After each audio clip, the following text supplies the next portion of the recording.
All right, everyone. For months and months now, basically all you've heard in the media, the legacy medias, it includes news at all, is Russia this, Russia that. It's all Russians all the way down. You'd think it was one of those Russian like nesting dolls there. You crack it open, there's another Russia. You crack that open, there's another layer of Russian influence. You crack that open, you find some old KGB agent with a telegraph sitting in a bunker somewhere. You would think that Russia was responsible for virtually all problems in the Western world. They tried to import this to France, remember, a few days before they held their vote there. They started rambling about, oh, Russians might try to influence our election. The UK has talked about this. Certainly it's been spoken of in Germany, which is funny because Merkel then pretends that she's the one to deal with Putin, while at the same time all she does is constantly talk about these problems to her east. You would think that Russia was the major power of the world, honestly, and I think that's what they're trying to set up, and I don't think that the Democrats here will ever let this issue go. I think they've become the new Cold War party. I think what we're seeing is that the Democrats have embraced the high-tax, anti-business platform of neoliberalism. That is, they want socialism. We are under a socialist system, I hope you realize, in this country. Virtually every production that goes on, it's highly taxed, number one. It's highly regulated, number two. The government, at a whim, without apparent permission from anybody, throws free money to one company over another, stymieing the free market. Trade is not free. It is heavily regulated between the U.S. and other countries so that businesses can't partake in it freely. A lot of the production that goes on is directly co-opted by government. A lot of industries that are potentially able to be privatized at various levels are centralized under governments, or at the very least paid for by taxpayer money. We are a socialist nation. The United States exists under a largely socialist model. That is, private individuals technically own the means of production, but only in a roundabout way. They don't technically own it at all in any state where there's a property tax anyway. They're renters. They rent the means of production from the government. Because if they don't pay those taxes, what happens? The government repossesses it because it possessed it all along. It's renting it out to the population. So long as the majority of states in the United States have a property tax at all, those states are under socialism. Nobody is capable of fully owning the means of production. They can't even own where they're living, which is about as averse to the original cause of the United States as it could possibly be. You look at the tax rate. It is sky high compared to most of the civilized world. All things considered, people look at one or two basic kinds of tax, and they judge it against other parts of the world where those specific types of taxes are higher, and they say, oh, the U.S. is too capitalistic. We need like more taxes than we already have. Altogether, between the taxes and regulation, though, at every possible level, we're one of the highest taxed nations in the world. We have a very high cost of living compared to most other developed nations. There are a few that are more socialized than us, but we essentially exist under socialism. And the Democrats are largely at the forefront of this. Now, there was an article today, and it's rather telling. It was from Salon, of all places, talking about how the neoliberals were allying with the neocons and bringing the Democrats far right. It's not far right. The neoconservatives are the same thing as the neoliberals. They were all along. That's the point. They believe in corporate welfare. Well, that's not very free market of them. It's a form of redistributionism. They believe in a high tax rate. They just want to reduce it by 1 or 2%. That's not a return to laissez-faire. It's just a little bit less socialism than we currently have. They still want lots and lots of regulations. They just they want to apply it to a different type of industry, less even-handedly. The Democrats, the neoliberals there anyway, want to do the same thing. The Democrats are a far-left party. The Republicans are a far-left party within the United States. When we're talking about neoconservatives, there are members of the Republican Party, and a few Democrats, in all honesty, too, that don't agree with this, that want to redefine how the United States works. When people try to blame capitalism for our problems, they are totally and abjectly wrong, because if you look up the simple definition of capitalism, you'll find it certainly does not apply to the majority of what goes on within the United States. The Russian stuff is just part of this. That is, the neoliberals and the neoconservatives want to relapse into the Cold War. They want to pretend, I think, that there's still a USSR, or that there's some grand, vast conspiracy we have to fight against to justify that socialism. And that was always what it was about. When the Cold War began, what had been a marginally free market, laissez-faire situation became more and more centralized because the war footing of World War II, that is, the government directly, under FDR, a socialist avowed, directly investing in industry to get military stuff made, to acquire goods, to distribute goods, to take over aspects of what had been privatized before. And it was already not a completely free market by that point. It hadn't been since the Gilded Age with the monopolies and then the Progressive Era. That was all government interventionism. The government created the monopolies that the government then justified regulations to destroy. So you already had several layers of what amounted to proto-socialism in the United States. Now that model worked okay.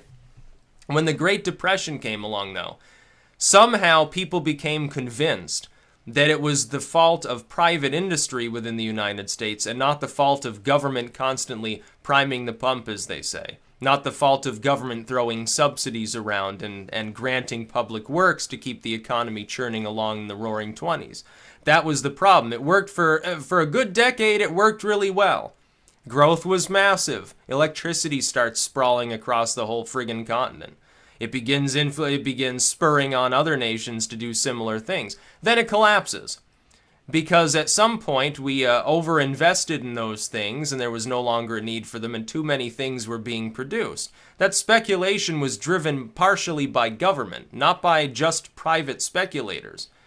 It wasn't just private individuals one day decided to pump up the economy into a bubble. It only bubbled in the first. It hadn't bubbled before when we were actually virtually non-regulated as a system. It was a form of primitive socialism. And now we're not in late capitalism, we're in late socialism. We're beginning to show signs of strain because we've adopted this same model that every other country that adopts this model inevitably runs into problems with it. They find that they run out of money. Their demographic crisis, a recession, whatever it is, they go into debt spending and or they have these other problems and they have to impose austerity. And the Democrats are in favor of continuing to do this because every time one of those bubbles comes along, it allows them to justify further regulations that make the next bubble come faster and harder. And over time, eventually you get a great collapse. The civilization itself will fall out from under because the foundation of it is now rotten. It's no longer stable. That's essentially the way that it works. The Keynesian economics of the Western world don't work. Long term, they can never work. They will always destabilize. It's just a matter of how far you can kick the can down the road and avert pain and increase the amount of pain that's eventually felt. The Russian thing fits in with this because it's still the same Cold War tactic. Essentially, we want more socialism, we want more regulation, we want to micromanage people's lives, things that should be construed constitutionally as rights that the government shouldn't influence at all, are now, we will convert them into privileges, and you have to have a license to do this, and a piece of paper that says you can do that, and you have to pay this tax, you have to pay that fee, and you have to do everything else under the sun. And that's essentially what happens.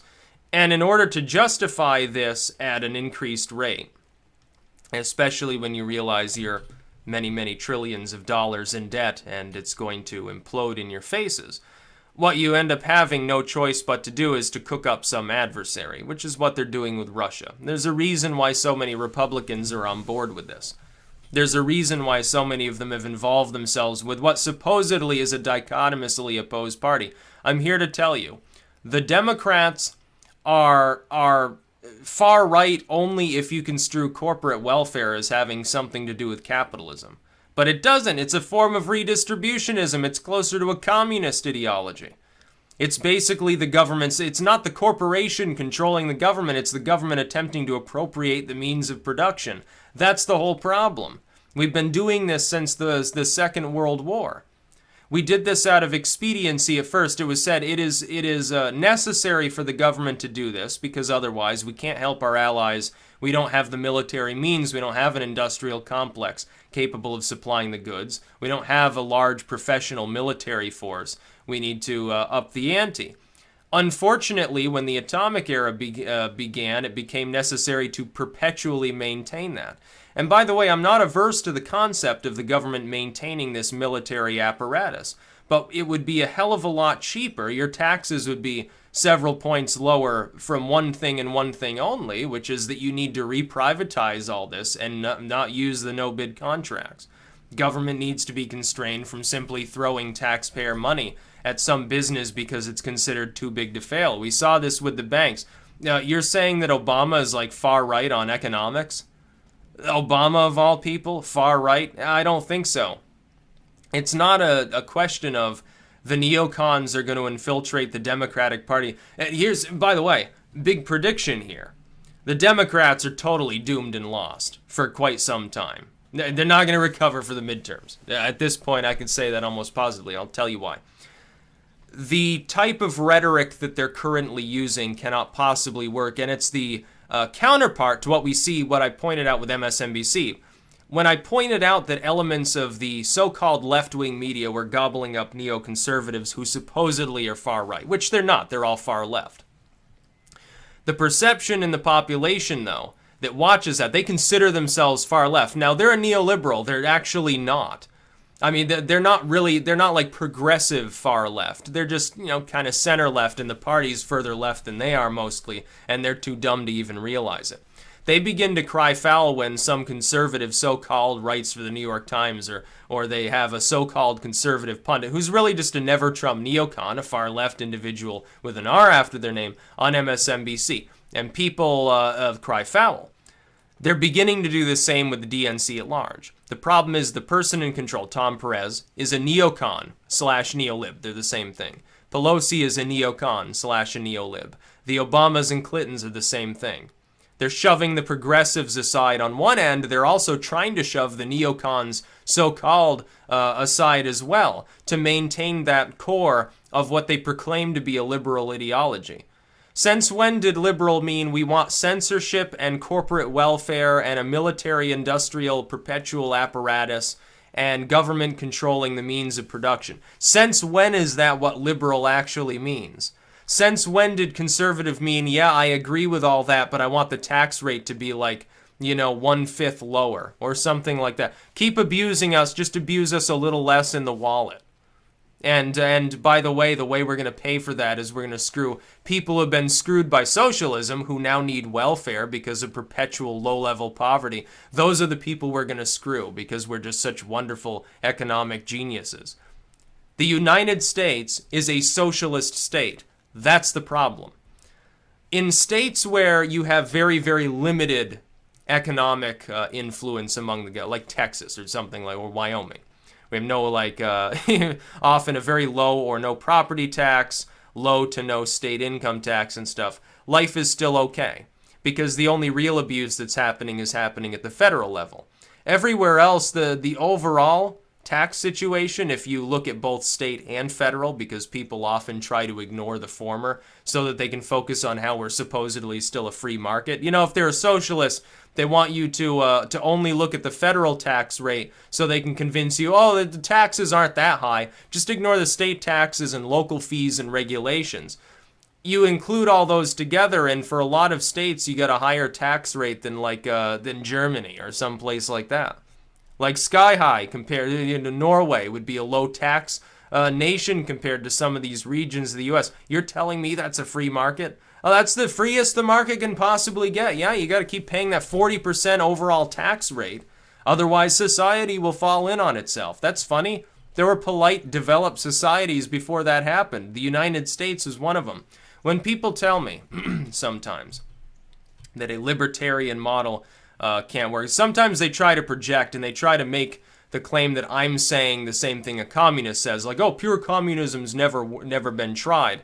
And they assume that I'm going to say, well, libertarianism's never been tried, let's give it a try.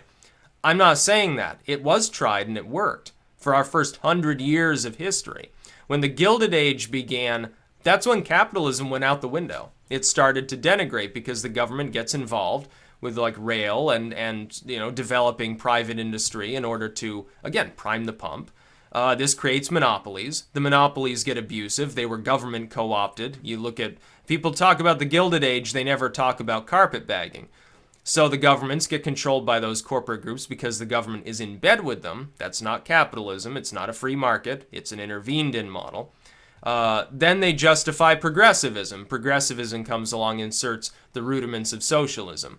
Things go along okay for a while because of government spending, and then they collapse because of government spending, and they blame the free market and say, okay, we're going to be totally socialist in the FDR era.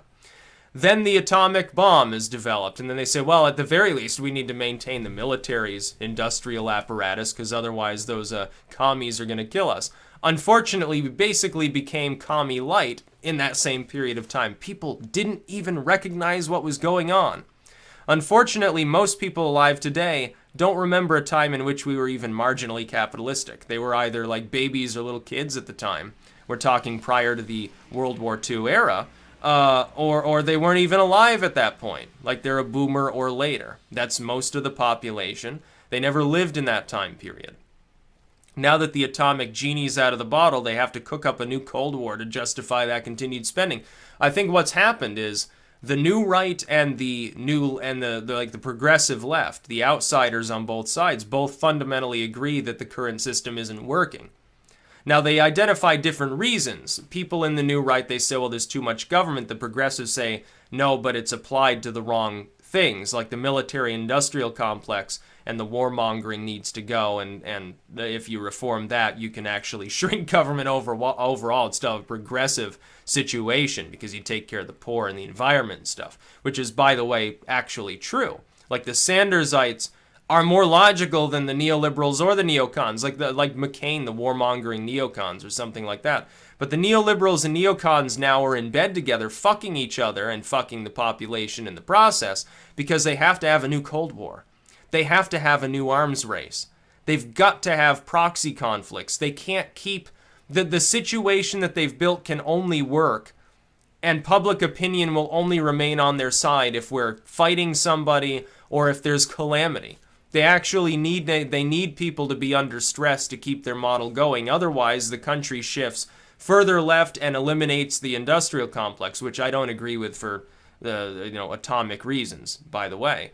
Or it goes towards the new right and it cuts the government apart and the bureaus fall by the wayside and we maintain that apparatus in general, but it's more privatized, and so the government doesn't have control over every aspect of your life. The government controls basically every aspect of your life. It even violates the Constitution at a whim, and it takes years for the courts to actually stop it from happening.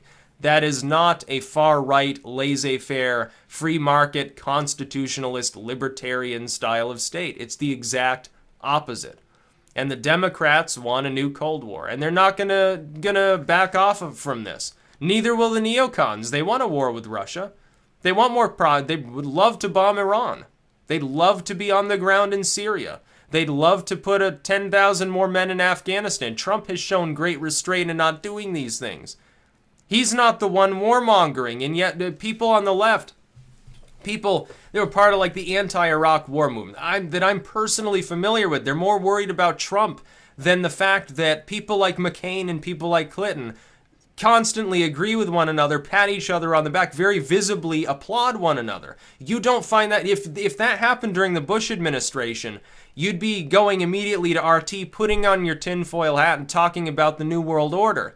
Now you say that people that worry that something spooky is going on are totally out there. They're totally fringe or something. That they have to be a Nazi or they have to be like a delusional progressive or something like that. Like there aren't other people that have noticed that something fishy is going on within the United States. And it is. We've got a situation where most of the Republicans now would rather work with the same people they called Satan a few years ago than to work with the person from their own party that's in the White House. And nobody finds this even slightly odd unless they were like a core Trump fan. They were like a total Trumpite or something like that. And they don't find it odd that the same media they once understood to be dishonest now pretends to be honest, and they actually believe it. Like they're actually gobbling up that swill. Oh, we need to stop the fake news. We need censorship of the online opinions and all this stuff. We need to get rid of this hate speech. You know, hate speech being you disagree with the official government line.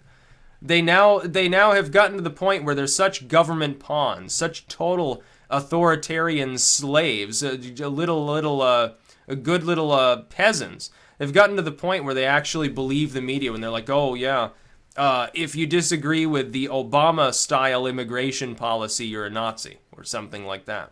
The Democrats are leading us into a new Cold War, partnered with McCain and Lindsey Graham and others like them.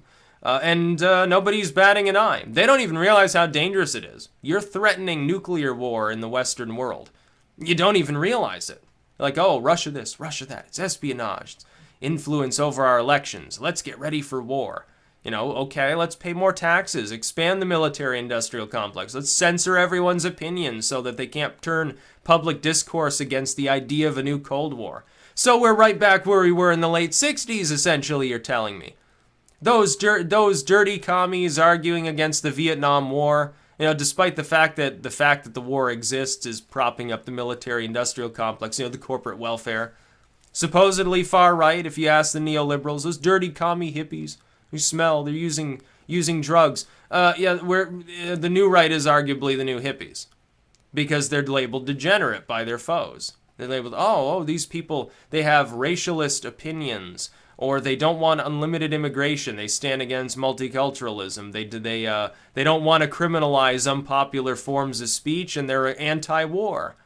Yeah, they're really far right. They're total Nazis. They're total fascists. Fascists that smoke weed and talk about how they don't want to bomb people in the third world. They're the really great Nazis for you. That's about all. Peace out.